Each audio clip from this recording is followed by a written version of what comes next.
No Man's Sky answers the question, what would happen if we took mediocre survival crafting elements and beat them into the ground on a universal scale? In this half video game, half alien Rosetta Stone program, players can explore galaxy after galaxy of inhospitable planets that want nothing more than to fry, freeze, irradiate, and drown your spacesuit. Unfortunately for them, it's a lot harder to survive boredom than it is to stay alive in this game. Life support systems at 25%, if only there were millions of trees littered across the landscape where it only takes one to fill back up to max. Resources are so plentiful they feel like an invasive species. One human-sized boulder has enough iron to craft multiple iterations of anything I want. If only I could carry it all though, right? Because my suit has less inventory space than a pair of cargo shorts, and my ship has the carrying capacity of a Hot Wheel. It's like going to rob a bank, but instead of bringing duffel bags to put the cash in, you brought your mom's coin purse, half full of 6-month-old receipts. Why didn't we come prepared? You can craft upgrades for your suit and ship, but guess what those take up? Did you guess inventory slots?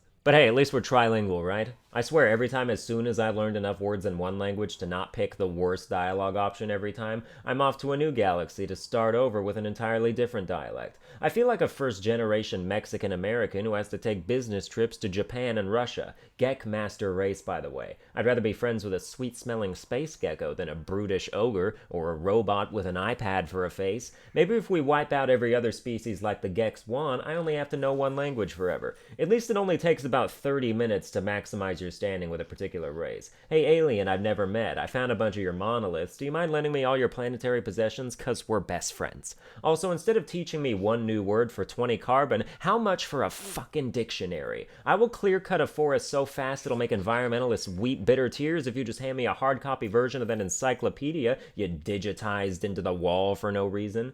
You can scan animals and plants to upload to the servers for units. The problem is the low range of the analysis visor means you have to position yourself up a creature's ass for it to actually register. 200 units isn't worth giving a photographic cavity search to a hippo rhinoceros. The Sentinels get on my case for shooting grenades at crystals. I wonder how they'll react to bestiality.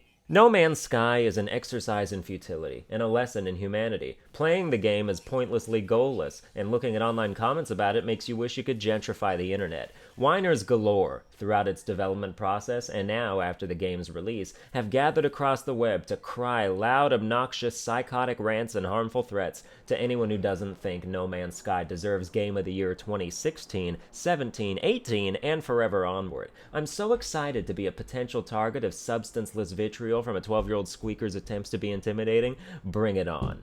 Well, that's going to do it for this roast. I hope you enjoyed it. If you did, you can like, share, and subscribe for future roasts and other variety video content, and I'll see you guys next time.